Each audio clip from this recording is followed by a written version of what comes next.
Thank you, Mr. Chairman. Members, thanks for coming.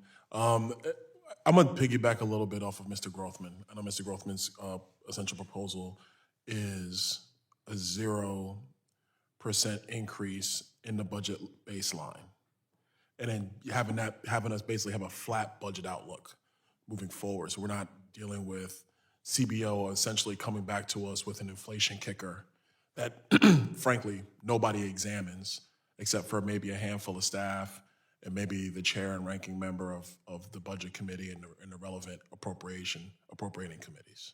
I'm gonna attack a different way. In the budget apparatus, there are 20 budget functions that basically create the 12 budgetary categories that we appropriate off of.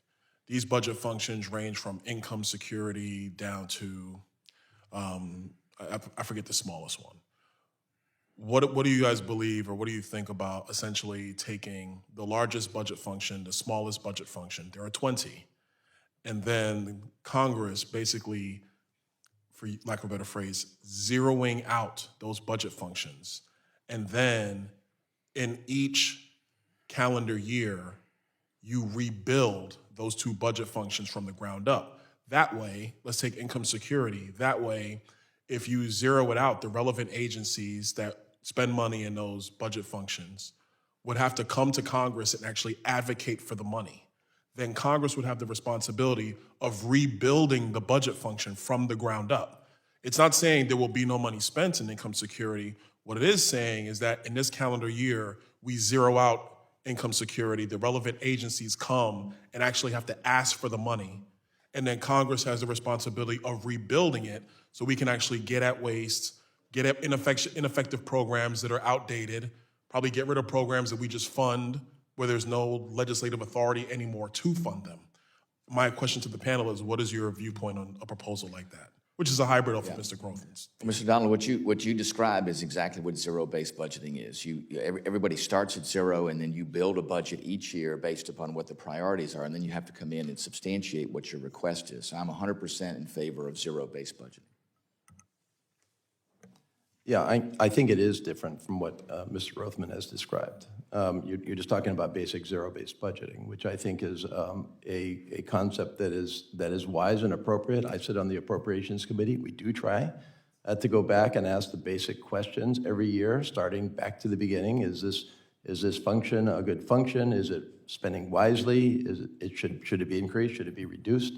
That is also, by the way, of course, the responsibility of all of the authorizing committees and the House Committee on Oversight. So we all have a responsibility in taking ourselves back to the beginning every fiscal year. That's how our system is set up. The question is whether we're doing it wisely or not, but I agree with you. In principle, we need to be asking these questions every year.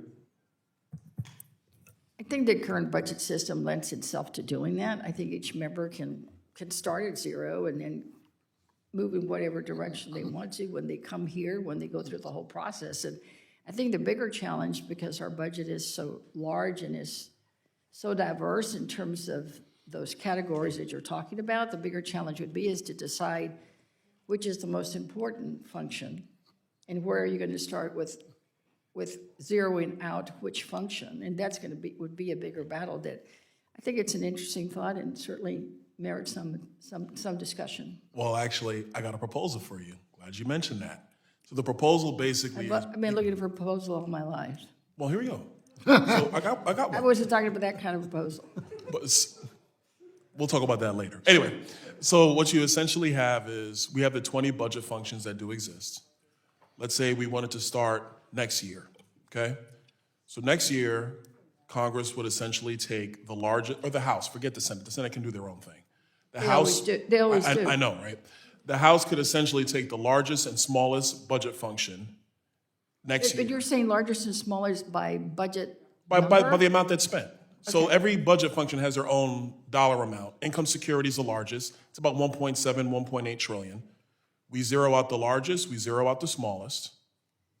Leave the other 18. Congress's focuses, the House's focuses on those two. Then in the subsequent year, we then take the second largest and the second smallest, focus on those. In the third year, so on and so forth. So that what the House is really doing is that over a 10-year period, you've truly examined the budget because, to your point, it's so voluminous.